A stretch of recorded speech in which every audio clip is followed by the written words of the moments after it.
રાજ્યમાં ગરમીનો પ્રકોપ દિવસે ને દિવસે વધી રહ્યો છે। તાપમાન હવે મહત્તમ સુધી પહોંચી ગયું છે, છતાં પણ હજુ 2 થી 3 ડિગ્રી પારો વધશે તેવી આગાહી આપવામાં આવી છે। ન માત્ર ગુજરાત પરંતુ સમગ્ર ઉત્તર ભારતમાં ગરમીથી લોકો ત્રાસી ગયા છે। ત્યારે હવામાન વિભાગની આગાહીને જોતા લાગી રહ્યું છે કે ઉનાળો હજુ પણ આકરો થશે।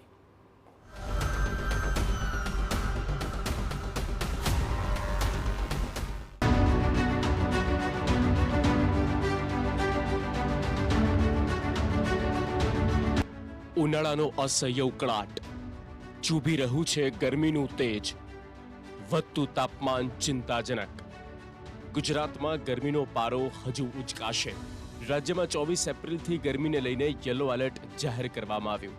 હવામાન વિભાગની આગાહી મુજબ આવનાર 7 દિવસ દરમિયાન ગરમીનું જોર વધશે અને તાપમાનમાં 2 થી 3 ડિગ્રીનો વધારો નોંધાઈ શકે।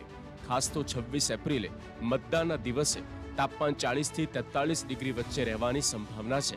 પવનની દિશામાં ફેરફાર થવાને કારણે ગરમીનો પ્રકોપ વધુ અનુભવાશે, જ્યારે દરિયાકાંઠાના વિસ્તારોમાં ઉકળાટભર્યું વાતાવરણ રહેવાની શક્યતા છે।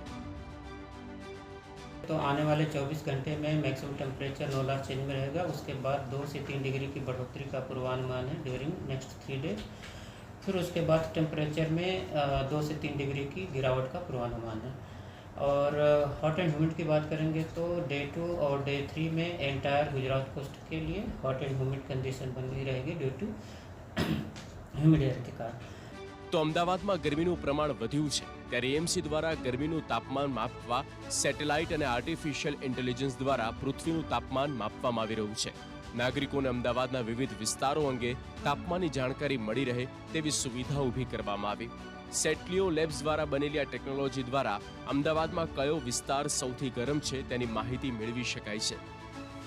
મેપ એમાં સેટેલાઇટ ડેટા અને સ્પેસિફિકલી થર્મલ ડેટાથી આપણે દરેક અમદાવાદના વોર્ડ વાઇઝ 30 બાય 30 મીટરના પિક્સેલના ડેટા આપણે કેપ્ચર કરીએ છીએ અને થ્રુ એઆઈ અને એમએલ જે આજકાલની ટેકનોલોજી છે તેનાથી ડેટા પ્રોસેસ કરી અને ward wise temperature information Ahmedabad municipal corporation.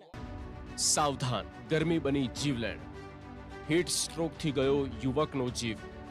હવામાન વિભાગનું રેડ એલર્ટ। દેશમાં ગરમીનો કહેર યથાવત છે। કેરળ રાજ્યના કન્નૂર જિલ્લામાં એક દુઃખદ ઘટના બની।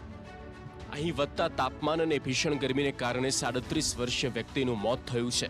આ ગરમીનો પ્રકોપ દેશમાં હજુ 1 અઠવાડિયા સુધી રહી શકે, કેમ કે ભેજવાળો પવન અને જળવાયુ પરિવર્તનની અસર ગરમી વધવાનું મુખ્ય કારણ છે।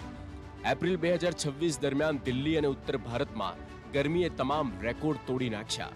હવામાન વિભાગે ચેતવણી આપી છે કે આવનારા 4 થી 5 દિવસ દરમિયાન હરિયાણા, ચંદીગઢ, દિલ્હી, પંજાબ અને છત્તીસગઢ સહિતના વિસ્તારોમાં લૂ ફૂંકાશે। કેટલાક વિસ્તારોમાં તાપમાન 45 ડિગ્રી સેલ્સિયસ સુધી પહોંચી શકે છે। આમ ગુજરાત સહિત ભારત વર્ષમાં ખાસ તો ઉત્તર ભારતમાં ગરમીએ તમામ રેકોર્ડ તોડ્યા છે અને આવનારો સમય હજુ પણ ગરમીથી અકળાવનારો હશે। Bureau report, TV9।